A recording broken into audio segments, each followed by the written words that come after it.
of the four masters who directly taught martial arts to Uncle Ho for many years in 1943.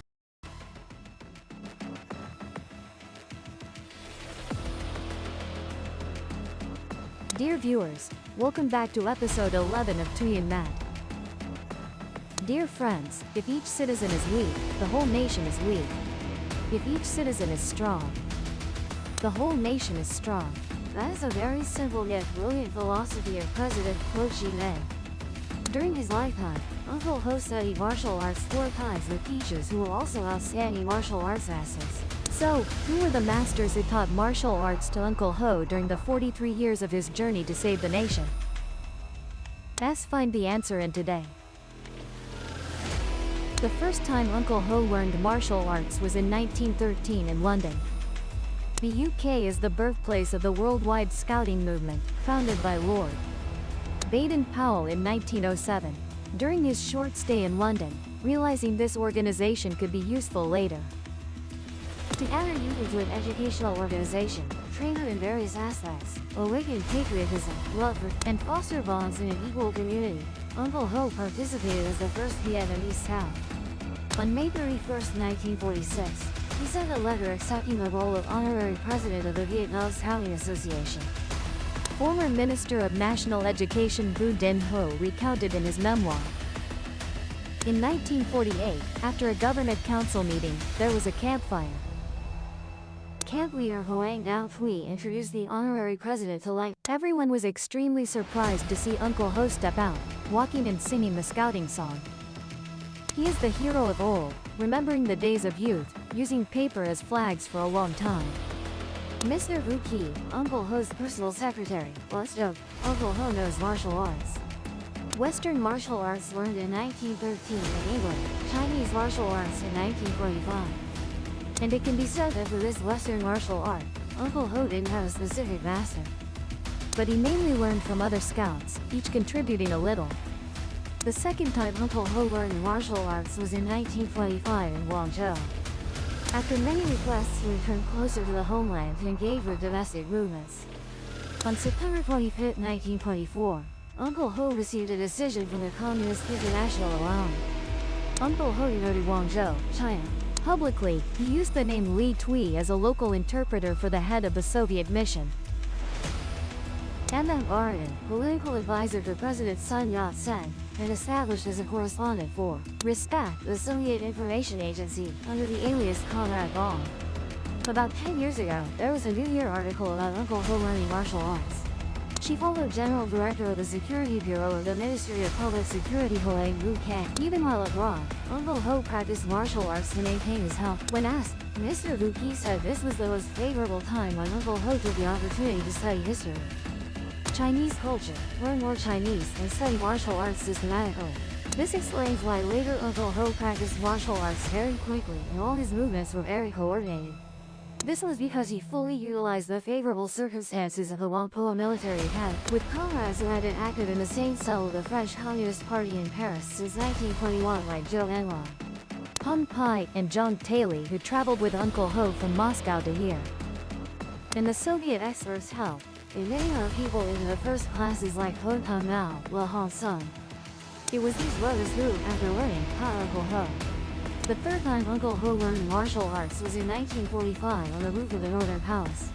The situation in Hanoi after September 9, 1945, became extremely tense due to the addition of disorganized troops of the Chinese Nationalist Party coming to our country to disarm the Imperial Japanese Army. They also plotted to mix troops into Vietnam to take control, bringing along traitors from the two parties Viet Quoc, Viet Cash to overthrow the Ho Chi Minh government. Kidnappings and assassinations of cadres occurred daily. The old residence at 12 Go Kien Street was the #1 target for spies of all kinds from various countries. Ensuring absolute safety for the leader was a top priority for the Central Committee. Uncle Ho, who had long been accustomed to physical exercise for self-defense, suggested to Mr. Lee to see if there was any boxing routine easy to guide Uncle Ho to practice together. Mr. Lee understood Uncle Ho's intention and would practice the Ling Hua Kien routine. I thought Uncle was 55 years old, even with quick practice it would take a week. But unexpectedly, Uncle practiced on a rooftop from 5 a.m. in the morning to when the moon rose at night. After only 3 days, Uncle had assembled the movements, performing soft and agile martial arts, then suddenly stood firm in stances like Mount Tai pressing down, single leg flying. During the years in the Vietnam war zone, morning and evening after physical exercises, Uncle still practiced martial arts routines and encouraged, guided even minister and deputy ministers to practice together. Few could resist practice. The fourth time Uncle Ho learned martial arts was in 1955 at the presidential palace. In Hanoi, conditions were better, but Uncle was already 65 years old. The Central Committee suggested Uncle invite a Chinese expert to teach modern exercises suitable for his age, and Professor Jiu Luxing was selected. Jiu Luxing was born in 1908, died in 1990, from Shanghai, China, was one of the renowned Tai Chi Chuan experts both domestically and international. He started with martial arts at age 11. For over 60 years, besides dedicatedly practicing routines, he also visited many famous martial arts masters across China, humbly learning, devotedly researching Tai Chi Chuan. He also went abroad many times to teach martial arts. Jiu Luxing once recounted his trip to Vietnam to teach Tai Chi Chuan to President Ho in his autobiography as follows. From January to April 1957, I was sent to Vietnam to teach President Ho Tai Chi Chuan. The reason for the trip started from Premier Zhou Enlai's visit to Vietnam and Vice Premier Hu Long in October 1956. At that time, Hu Long introduced to President Ho the health benefits and therapeutic effects of Tai Chi Chuan, very valuable for the elderly. President Ho was very interested after hearing, hoping China could send an expert to guide. With the approval of the National Sports Committee, this task was finally assigned to me. Early January 1957, I arrived in Beijing. The same day went to the Sports Committee. At the Martial Arts Department, I met Mao Bojo. He said, since the establishment of the state, this is the first time sending a martial arts trainer abroad to teach. And moreover, to train President Ho, a friendly neighbor of the Chinese people. Truly joyful. That afternoon, my friend Tang Hao also came to the Martial Arts Department. Tai Chi Chuan Origin and Flow. And exchanged a few words with me before going to Vietnam to teach.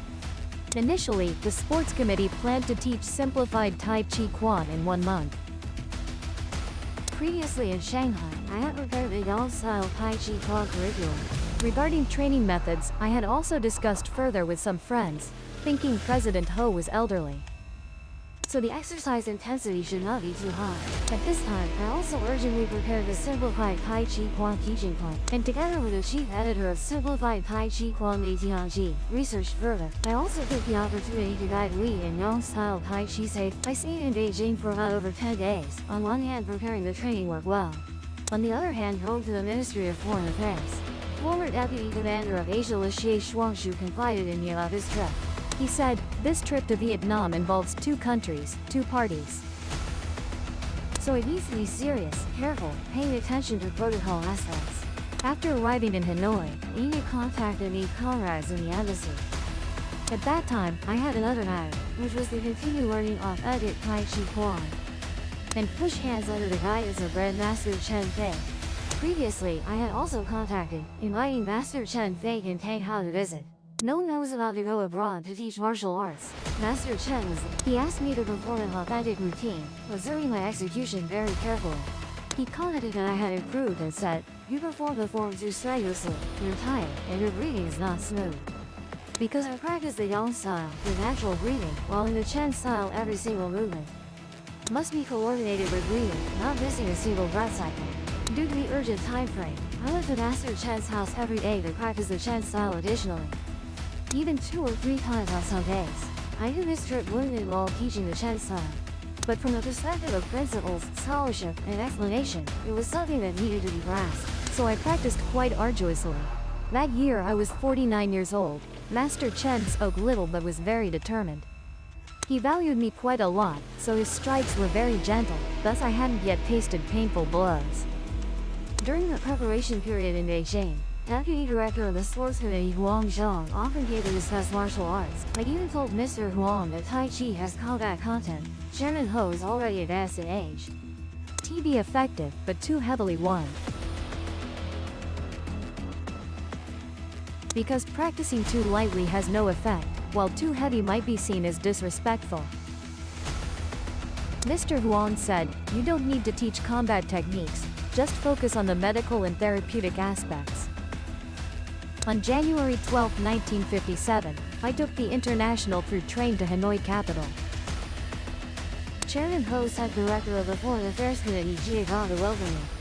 Director of the Chinese Embassy Office Trong took me to rest at the embassy guest house. At that time, Chairman Ho was presiding over the National Congress. But the next day, he still made time to meet me. Ambassador Le Kai Val said, "Teaching Tai Chi is also a diplomatic relationship. Therefore, he went with me to meet Chairman Ho." Chairman Ho's residence was a two-story house with 3 open rooms. The living room had a set of rattan chairs. And the clothes he wore were very simple. It was a light khaki-colored outfit. Chairman Ho spoke with me very fluently in Cantonese. He said Vice Premier Ha Long was very passionate about martial arts. Every time he talked about martial arts, for 2 to 3 hours without stopping. Chairman Ho also said that in 1930, he had practiced martial arts in Shanghai, so his health had recovered a lot. At that time, he had seen an old man with a long beard teaching Tai Chi in the Hongkou district of Shanghai. I presented Chairman Ho with a simplified Tai Chi book published by the Sports Committee and all the Yang-style form images. And the form performance. Chairman Ho told the ambassador that at his age, he should also practice Tai Chi. And elderly people in general need appropriate exercise. Afterwards, Chairman Ho said he was busy with the Congress. And the Lunar New Year was approaching, so they wouldn't start immediately, and decided to begin training on February 5th. When I first arrived in Hanoi, regarding arrangements for my accommodation, the embassy had discussed it. They agreed I should stay with Chairman Ho, but were concerned about language barriers and inconvenience. So they decided to have me stay at the embassy. This way, on one hand I could practice the form. On the other hand, I had more time to research martial arts historical materials and the theories and therapeutic effects of Tai Chi. He fully understand Tai Chi since it. Tai Chi movements are slow. How could its effectiveness be demonstrated? So I wrote materials, then had them translated into Vietnamese, printed and distributed to everyone. Before formal training began, Chairman Ho sent his secretary Ta Quang came to the embassy to assess the training plan. For Secretary Ta, I also took the opportunity to learn more about Chairman Ho's health condition and rest schedule, to facilitate arranging the timing and intensity of exercise. Secretary Ta said Chairman Ho really likes physical exercise and sports, and maintains very regular. Previously, he enjoyed horseback riding, and was particularly interested in unruly horses because he believed these were the best horses. As long as you know how to tame them, you can ride as fast as flying. Additionally, he also enjoys mountain climbing and boating. In 1945, Chairman Ho's bodyguard had also taught him Shaolin boxing. Due to being imprisoned for over 2 years in the nationalist prison. Moreover, recently his work has been very busy, so he hasn't been sleeping well. He goes to bed at 11 p.m. and wakes up at 4 a.m. I suggested that Chairman Ho should practice gently and relaxedly, with a key goal of improving sleep.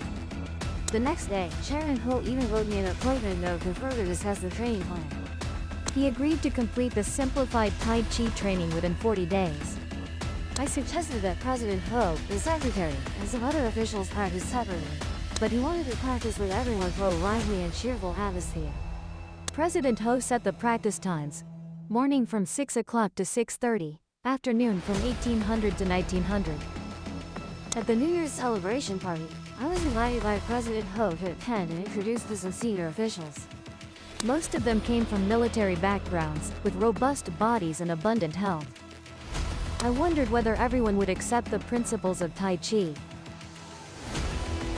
Therefore, I suggested to President Ho that we first explain the theory of Tai Chi and the practice methods to establish a foundation. President Ho strongly agreed.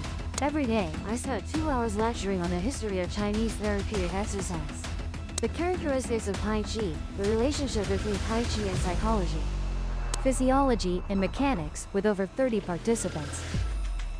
When the interpreter encountered difficult terms related to Chinese history, President Ho would personally elaborate further and even requested the interpreter to compile and translate the lectures into Vietnamese, then print and distribute them to everyone. After one other practice, I asked Secretary Park Wong-Kim, after practicing Tai Chi, how was President Ho's sleep?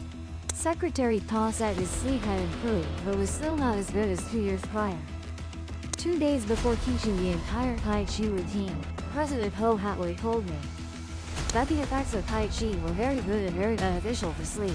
Secretary Ta and Chief Guard Bong Van Trong both said that in the morning, he would teach from 4 o'clock, then turn on the lights and practice Tai Chi by himself. In the morning, President Ho practiced the routine 3 to 4 times with the secretary, guards, and pigeons. In the evening, he sometimes sat watching the instruct, practicing along while correcting everyone's postures. President Ho had a martial arts foundation, so his movements were more precise and standard than others. His speed was also slightly faster, but he persistently waited to practice with everyone until they became proficient. The plan was for 40 days, but it had to be extended. From February 5th to April 16th, spanning 62 days of practice, President Ho believed everyone had memorized it. T-sync with the movements, and their form wasn't. He asked if I could extend the time a bit longer. At the same time, President Ho also requested a sports committee and a military commission to each send 10 youths for me to teach Tai Chi, to facilitate future expansion. One class practiced simplified Tai Chi, another practiced Chen-style simplified Tai Chi. Students from these classes later taught Tai Chi in their own institutions. Some even specialized in martial arts in the sports committee and published books on Tai Chi. Since I had planned with the state to go to Vietnam for only 1 month, this had already exceeded the time I allotted, and I had many matters to resolve back home, especially needing to participate in the All-China Martial Arts Congress until. Therefore, I expressed my intention to return home to Ambassador Lim Hai Bong. Initially, the ambassador agreed to relay it to President Ho, later saying that since I often met President Ho daily, I should choose my words carefully with him. So during a Tai Chi practice session, I expressed my intention to President Ho. A few days later, President Ho told me, "That's the case, then we won. Hopefully, we'll have the opportunity to invite you to teach Tai Chi again in the future." That year, I heard from Secretary Ta that Prime Minister Pham Van Dong enjoyed playing ball, running, and also wanted to learn Tai Chi, but due to his responsibilities as private and limited time, it was difficult to schedule, so he couldn't fulfill his wish. The only way was to send his secretary to learn instead. Later, I met Prime Minister Pham Van Dong again. He said he really didn't have time this time, but if there was an opportunity later, he would definitely learn. Recalling the time when I taught Chairman Ho Chi Minh Tai Chi, I felt that Chairman Ho had deep affection for China, always telling stories about his memories while he was in China. He said that in the 1920s, because the revolutionary movement was suppressed by the French colonialists, he had to go to China, but was imprisoned by the Kuomintang government. The scars on his body were left from his time in prison. In China, Chairman Ho became acquainted with many Chinese Communist Party cadres. He had a very close relationship with former Chinese Vice Premier Li Fuchun. Mr. Li gave him a wall clock, which he still uses to this day. Chairman Ho was very approachable and extremely friendly. When the Harbin song and dance troupe came to Hanoi to perform during the celebration ceremony, Chairman Ho introduced me to the entire troupe as his Tai Chi teacher and asked me to perform a Tai Chi routine for everyone to see. During my time in Vietnam, Chairman Ho gave me pocket money 3 times. I firmly refused. Each time, he used different reasons to make me accept it. When we parted, Chairman Ho also gave me a wristwatch as a memento. Both the money and gifts came from his own pocket. Once while chatting with Chairman Ho, I mentioned that Vietnamese cigarettes were expensive. At that time, most cigarettes in Vietnam were produced in China, such as Na Chien and Bai Chen Wong. The embassy had given me cigarettes, but soon after, Chairman Ho also gave me a pack of Bai Chen Wong. This showed that he was very considerate of others, even in small details. On the day we parted, Chairman Ho invited me to a thank you meal. Before entering, he proactively suggested performing his learning results for my evaluation.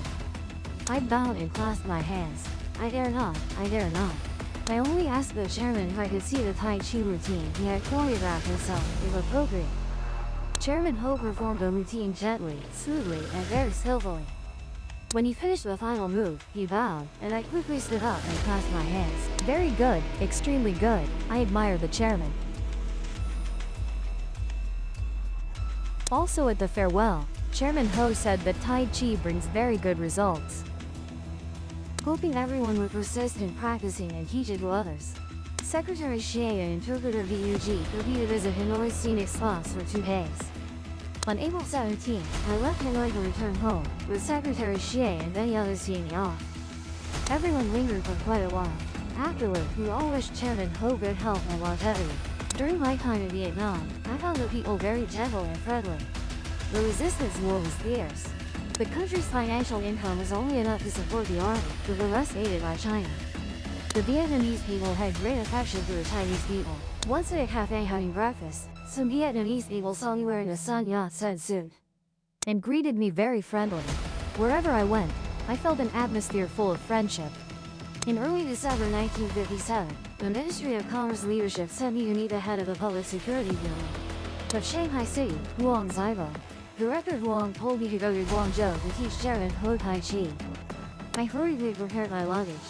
When boarding the train, my companion told me the destination was Hangzhou. I laughed and said you public security folks just love being secretive. I stayed at the Dahua Hotel by West Lake, while Chairman Ho stayed at Huayuan. The distance between the two places wasn't too far. Meeting Chairman Ho again, both sides were very happy. Chairman Ho told me that he practiced Tai Chi every day with persistence, and the effects were obvious. This time he came to China for recuperation, taking the opportunity to consolidate and improve his step. In Hangzhou, I got Chairman Ho for about half a month more. When we parted, he gave me a beautiful ivory carving of the Turtle Tower at Ho Chi Minh. Dear friends, through the story of Uncle Ho's martial arts learning, Wu KY shared that when doing anything, whether the task was small or large, Uncle Ho always had clear plans and just like when practicing martial arts, he would always memorize the movements, then draw them out and post them invisible to master them quickly and remember them longer. He also revealed that only those who diligently practice advanced techniques can understand that the refined martial arts stance is expressing the spirit of each posture or the fusion of dynamic techniques. In any school of health cultivation or martial arts, then Uncle Ho had achieved that level. Thanks to years of persistent training, combined with practicing energy, mind, form, and breath. According to the Eastern theory of the unity of heaven, earth, and humanity, therefore, the 30th session of UNESCO honored him as an outstanding cultural figure of humanity, a great man who converged the essence of Eastern and Western cultures.